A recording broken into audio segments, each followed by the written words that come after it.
Hello everyone and welcome back to the channel.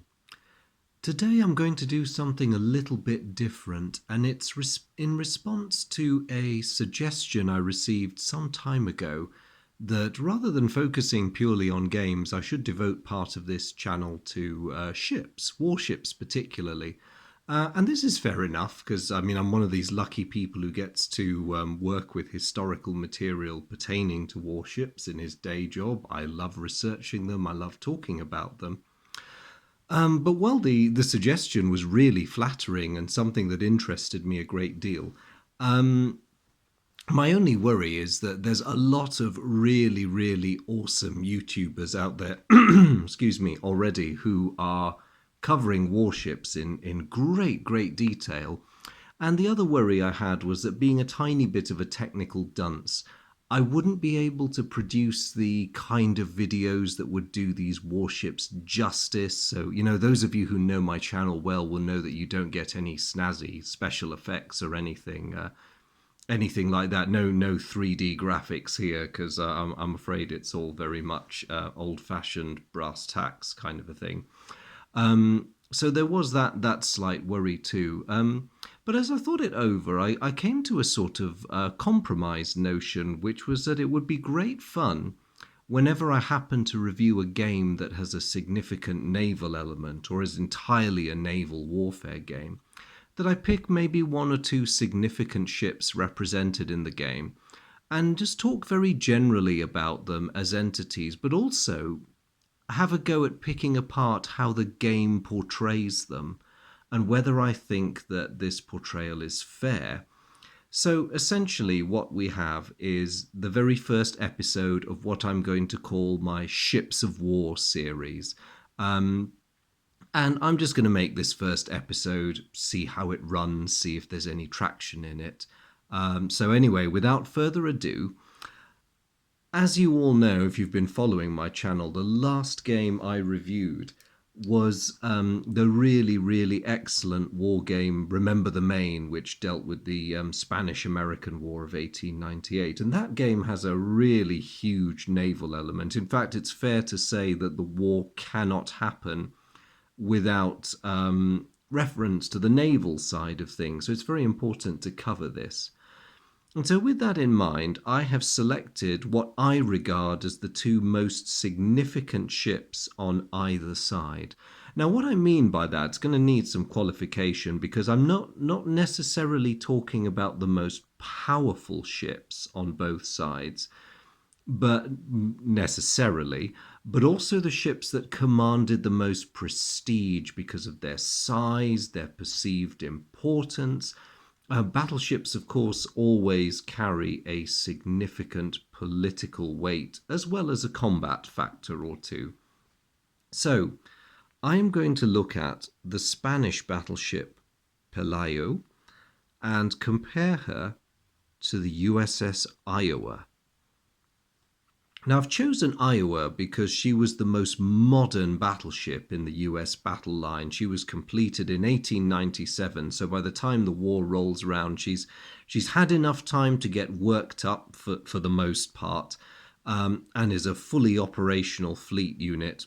Again, that qualifier for the most part. And on the Spanish side, we have the somewhat older Pelayo, which is really the core of Spain's fleet. She is the largest, heaviest warship the Spanish Navy possesses at the outbreak of the Spanish-American War.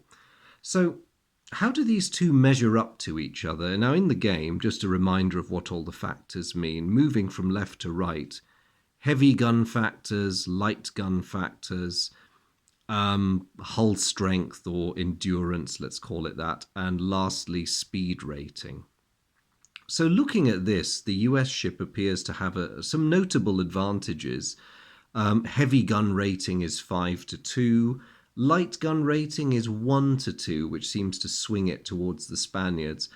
Her hull rating, which seems to be an amalgamation of armor, protection, and flotation, the ability to survive flooding. Iowa has a slight edge over Pelayo. And lastly, speed. The US ship seems to be significantly faster than the Pelayo. So, how fair is all this? Well, let's just, keeping these counters in mind, I'll shift them to the bottom there. And just to give you a bit of a visual reference, so you know what we're talking about, I won't keep these in play for too long. But that is that's Pelayo. Let's introduce you to the older antagonist, Age Before Beauty. Although you've got to admit, she's a pretty stonking looking ship. So Pelayo, at the start of the Spanish-American War, was pretty much a decade old. She'd been completed in 1888, and she was modelled on an existing French battleship design. And it shows. She has the classical French tumble home in her hull. She has her main armament arranged on what they call the lozenge arrangement. So you've got one heavy gun at the bow, another one on each side, and hidden around the back there's another one astern. So she's very, very classically French. Now, she was sent in for refit in the 1890s back to La Seine, where she'd been built. And the French had done a pretty reasonable job of upgrading her. All this refit work was completed by 1897. And it included an upgrade to her machinery, so her old boilers were taken out, she was reboilered. Some minor improvements were made to her main armament, nothing too significant. And she had her secondary battery completely rebuilt. So the old, I'll call it mixed grab bag of lighter guns were replaced by a more uniform secondary armament, which made sense. It was a good move as the 1890s rolled in. But the fact was, despite all this improvement, she was still an old ship. And unfortunately, there were certain things which could not be engineered out of her. So let's look at her antagonist, the brand spanking new USS Iowa. Now here you have an extremely handsome looking ship. Not much to say by way of criticism of this design. She reflects a lot of the thinking that was becoming current in the 1890s, late 1890s particularly, about the importance of a high freeboard for turret ships. You wanted those guns to be workable in a seaway. This long forecastle deck on the Iowa was a massive improvement on the previous generation of US battleships, which had sat a full deck lower in the water. So in bad weather, operation of their main guns was not impossible, but it was comparatively problematic. One full deck higher, these guns had a much better field of fire. The only concession was that the weight saved had allowed the forecastle to be built up for 3/4 of the length of the ship, but the aft turret was still one deck lower. So that wasn't brilliant, but still we're looking at an improvement.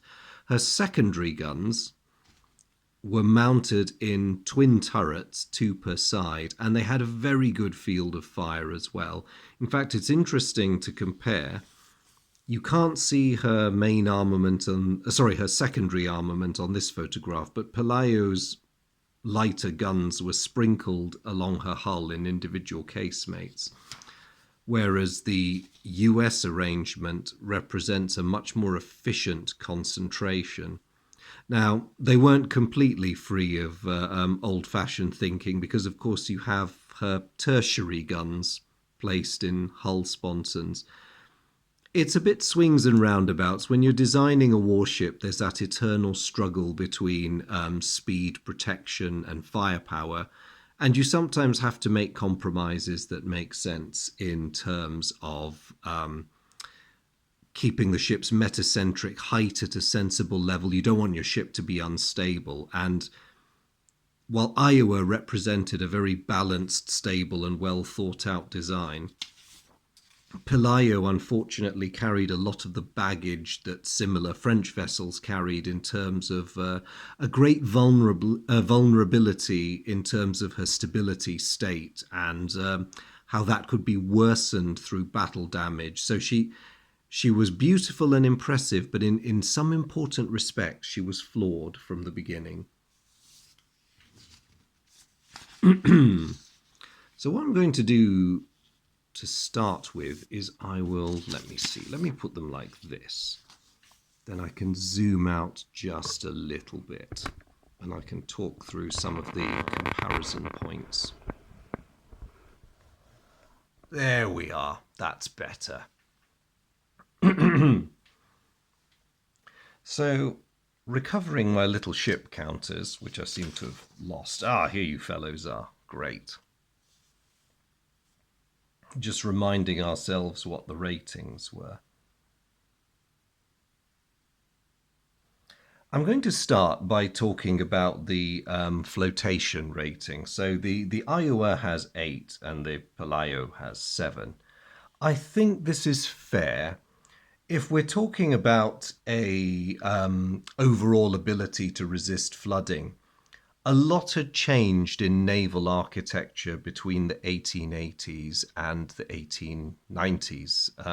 So with a full decade between them, somewhat more was understood about how you resist flooding, how you compartmentalize, how you make your battleship that little bit less sinkable.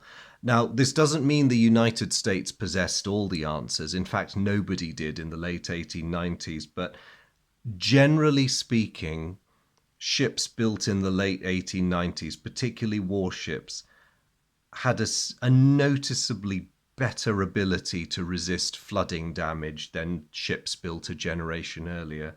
And worse, unfortunately, while it represented a superb balance in terms of distribution of tonnage and some very imaginative design features, French practice at the time that the Pelayo was designed and built was not quite up to the level of what the US Navy was producing 10 years later.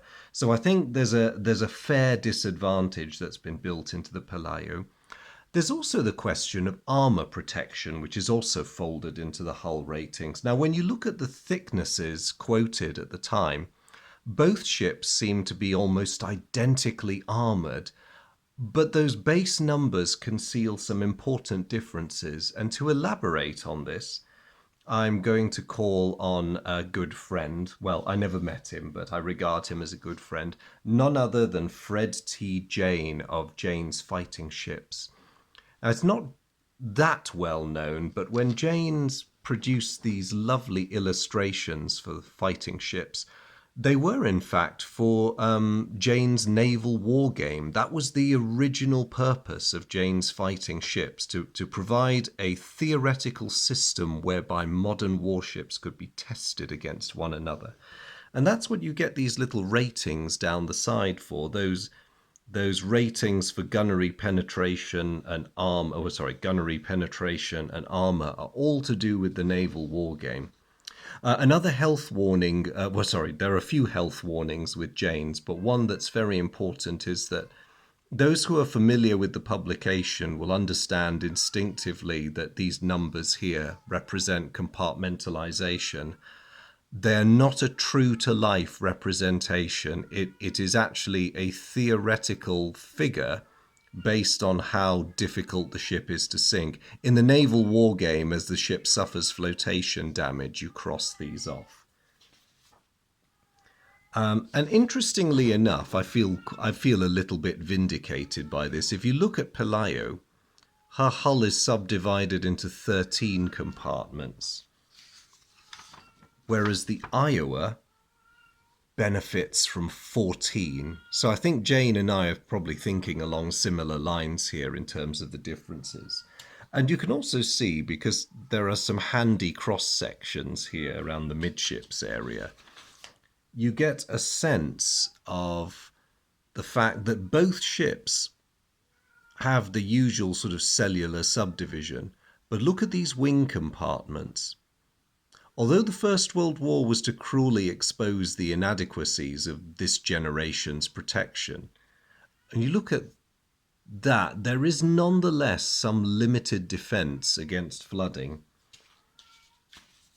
Compare this to Pelayo, who, despite the cellular double bottom, has this vast open space inside. So now I realize this is the midship section and the topography of the ship will be different fore and aft, but it does give you an idea of how much more vulnerable she is to flooding. But let's also look at the armor and protection scheme. So here again, Jane comes to our rescue because the denser areas represent thicker armor, obviously. And one thing that's very noticeable is that the US ship has what Americans, and I would agree with this description, would call an all or nothing protection scheme. And what this means is that the armor is concentrated to varying degrees around the vitals of the ship. So you've got the side armor protecting the vitals around the machinery spaces and to a limited extent the ammunition tubes and communication tubes with the conning tower. You've got reasonable protection to the bases of the turrets, and all of the turrets themselves are quite heavily armored. The only vulnerabilities I can really see is that the ammunition tubes for the 8-inch turrets don't have any side armor protecting them. But when you look at the shading, they have a pretty decent amount of armor around those tubes. I mean, would a lucky hit disable them? Probably. You've also got the sloping armor fore and aft. Now, this was normally quite thin, only about 2 to 3 inches, but because you had a curve, shots coming in at the flat trajectories that were expected in this period, the aiming equipment simply didn't exist to take advantage of the range of the gun. So most battles would, in this period, be fought at pretty close ranges.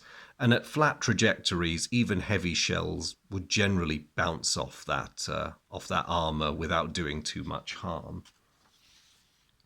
Let's look at how Pelayo's protected. Now you can see immediately that on the face of it, she looks like she's got a very impressive armor belt there, but it's not as great as it looks. So the price that's been paid for this continuous, and it must be said, really quite inefficient armor belt. You see most of it's submerged, which is fine, but you have a vast unprotected area of hull up there. With very little armor above the waterline, except for these very dense areas in the immediate vicinity of the main barbettes. And even then, a heavy price has been paid because, if you recall, the turrets on the US ship have pretty decent protection. Even the tertiary 4-inch guns are pretty well defended there. I mean, the ones out on the bow are a bit less fortunate, but anything within the Citadel area is doing pretty well on the Iowa. By comparison, the poor Spaniards, you'd be fairly safe behind one of these barbettes, but if you're actually behind the gun shields, that's 3 inches of armor. That's really not a lot at all. And if you look at the secondary battery, that's pretty thin armor.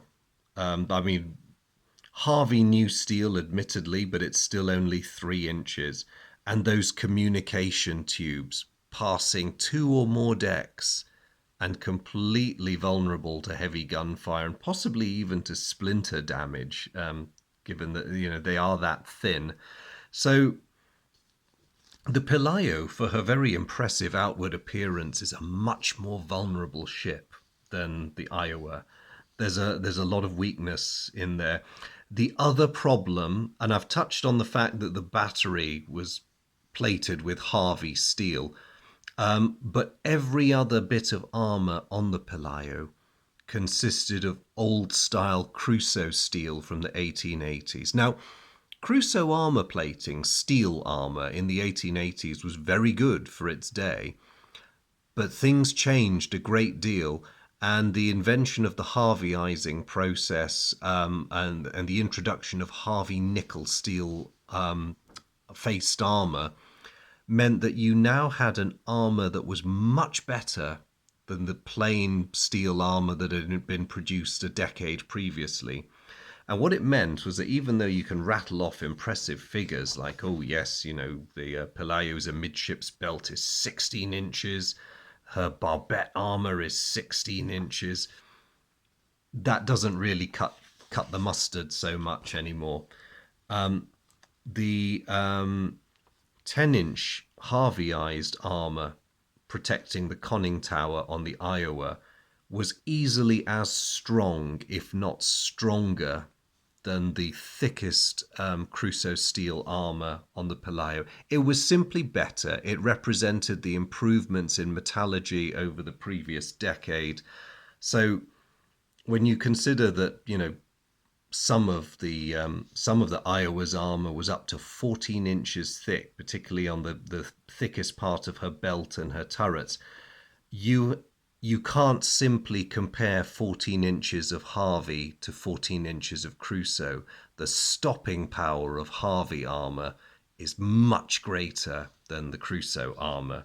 So not only in some does the Iowa have a much more sensible protection scheme, she's plated over with better armor. So I've covered the hull, or flotation, survivability, call it what you will. What about the speed? Because the US ships have been given, well, US ship has been given a significant advantage. Now, in theory, as completed, both ships were capable of about 16 knots. But that was their best speed on trials. The reality under operational conditions was not actually that bad. By the end of the 1880s, beginning of the 1890s, thereabouts, the Pelayo's machinery was worn out, which was one of the reasons that she was put in for refit. They needed to quite literally get her back up to speed. Now, although her engines were not replaced, so she still operated in 1898 with her original vertical compound engines, which are an old but good design for their day. The replacement of her boilers made a big difference, and by the 1890s, she, with the proper refurbishment and good quality coal, would have been capable of sustaining 15 knots for a reasonable amount of time. And the same was true of the Iowa. She had reasonably good machinery. It was much more modern vertical triple expansion engines. They did give a bit of trouble at first, as such complex mechanisms do, but she was a well broken in ship by the time the Spanish American War started, and generally speaking, like the Pelayo, she was capable of a good 15 knots, which could be sustained for a reasonable period without breakdowns. Having good quality coal to hand would also help, of course. So here we come to the first bit where I must say I'm slightly at odds with the statistics of the ships as given. I would have thought that in the game, the Iowa and the Pelayo should have the same speed rating. I'm not completely sure why Pelayo has been penalized so harshly on the speed front, because she could give the Iowa a good run for her money if it came to a speed trial. The only thing I can think of is that it's meant to be a reflection of the poor material state of many Spanish ships at the start of the war. And it was true, Pelayo was not combat worthy at the beginning of the conflict. But I think that if the Spanish in the game invest in bringing her up to full efficiency, then she should not have such a terrible speed rating. I would argue that in ideal conditions, her speed should be rated at 5 rather than 3. But, that's a minor niggle. So what about the last element of these ships, the armament? Now again, there's not too much to choose from them. So let's start with the Pelayo, Age Before Beauty. She had a somewhat mixed armament, as I said earlier. So her main battery comprised two 12.5-inch guns, and these were the ones sighted fore and aft. Sorry, let's move that. Fore and aft on the ship. The wing weapons were slightly smaller 11-inch guns. And following her refit, which got rid of a lot of the hodgepodge of mixed caliber smaller weapons, She had 9 5.5-inch guns, one poking out of her bow in a really awkward and not very good gun position, and the remaining 8 in a broadside battery, 4 aside. So those were the weapons on the Pelayo that really counted in a surface action. The US ship, by contrast, the Iowa, she had 4 12-inch guns disposed 2 each in her 2 turrets. Now, this was, on the face of it, a bit of a climb down. The preceding 3 US battleships were equipped with 13.5-inch guns, which packed a heavier shell and a heavier punch than the Iowa did. But the 12-inch gun was not an inefficient gun, and it helped to save weight in a manner that permitted the extra seaworthiness thanks to this longer forecastle. So I think that given that when you look at the ballistics and the penetration, I won't bore you with the numbers. These figures are all available online for anyone who wants to look. I recommend you visit the NavWeps website if you're really interested to find the data. But essentially, the 12-inch gun was not a significantly less powerful weapon than its 13.5-inch cousin, and particularly true of the US ones. It was also a very efficient gun. It had pretty good loading rates. And this is the other critical thing. The US guns were newer. This applies to all of them. They could fire faster than the Spanish guns could. And I think the US ship had a much more sensible armament. So we have the 4 12-inch guns. We also have the uniform battery of 8-inch guns in their turrets. As I said earlier, this is a much better arrangement when you're fighting in rough weather. And also your guns are so much better protected in this system. You're less likely to lose your guns. A direct hit on the thin armour of Pelayo's battery would probably make a god-awful mess of her battery deck. By comparison, if the US ship was terribly unlucky and a damaging blow was landed on one of those turrets, they've only lost 2 of the 4 8 inches available on that side. And you can't argue with the placement. These had excellent command, including fore and aft, because they were sponsored a bit further out from the hull than the 8-inch turrets on the older US battleships were. Whereas Pelayo was limited to broadside only fire for all of her 5.5s except that awkward bow one. So in terms of the layout, let's imagine the two ended up in a broadside to broadside action. The Pelayo would be able to bring 2 12.5-inch guns, 1 11-inch gun, and 4 5.5s to bear. The Iowa, by contrast, would be able to bring all 4 12-inch guns to the party, 4 8-inch guns, and 2 4-inch, which is not bad at all. And also, a lot of those guns would have a better command. They would also be somewhat quicker firing because of they're more modern, so getting more shots off is always a good thing. Now both ships carry torpedoes, but given how ineffective these weapons could be both in this war and indeed all the wars up to World War One, battleships were really never meant to carry torpedoes. It was not a good idea. The advantage of weight of fire would lie with the US ships. As indeed proved, combat record is a useful source of information for judging these things. But of course, these two never met in battle. The Spanish were quite rightly very, very wary of risking the Pelayo unnecessarily. And while many grandiose plans were drawn up, and some historians will perhaps a little breathlessly tell you that this ship being sent out to the Caribbean could have turned the tide of the war and maintained Spain's position as a leading power in the region. Well, Unfortunately not. I think the Spanish Admiralty was actually very sensible in keeping this ship at home. Her best role would have been the defence of Spanish possessions closer to home if it had come to that. She was too valuable a unit to risk losing, and there was really a limit to what she could achieve because logistically she was quite a coal hog, unlike Admiral Cervera's more modern cruisers, which were actually quite efficient ships when it came to fuel consumption.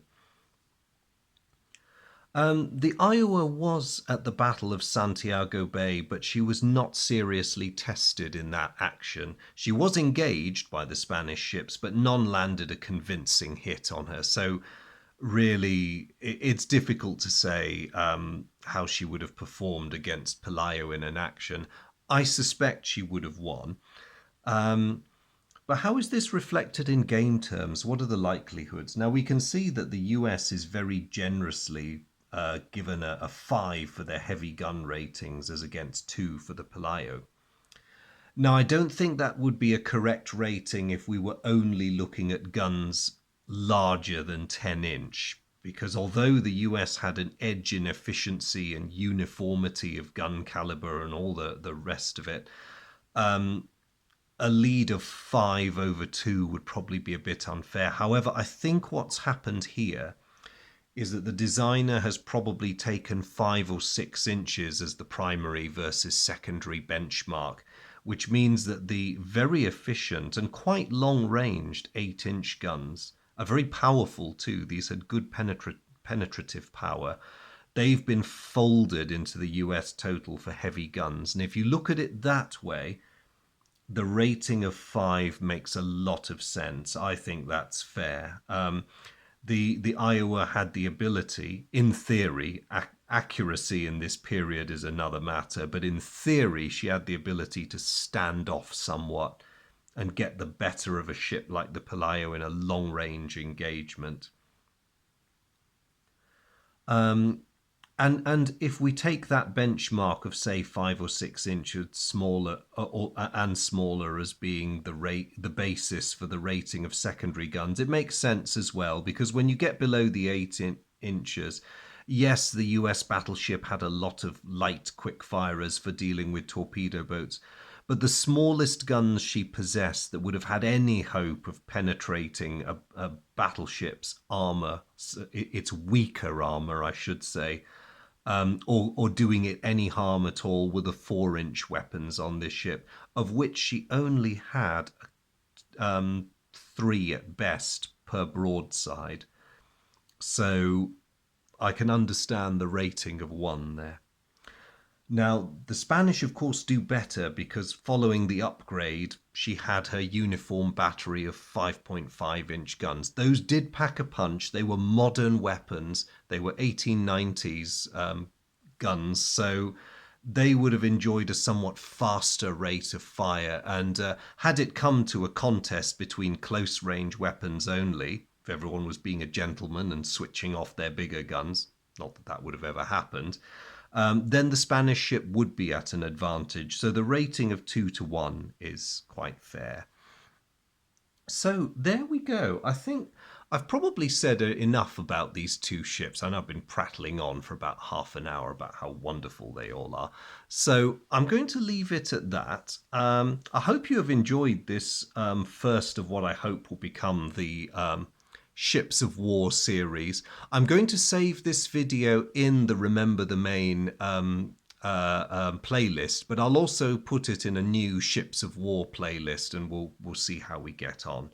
So if any of you out there are playing Remember the Main and you want a somewhat interesting what if that won't take too long but will give you a good refresher of the naval rules, try a pairing off of the Pelayo versus the Iowa. And yes, although I disagree with the ratings that the Pelayo's been given for speed, I think everyone, all the others figures are pretty spot on. So by all means, give them a try as given. If you want to experiment with giving Pelayo that extra edge in speed, she does need all the help she can get, to be fair. So I will leave it at that, and I will leave you with just these very beautiful photographs of these two magnificent warships. And I shall conclude the video there. As always, thank you very much for following the series. I hope you found this interesting, and above all, much appreciate your company. It's always good to have you guys along when I'm indulging our shared hobby. And I look forward to seeing you in my next video. All the very best to you, and thanks for tuning in. Bye.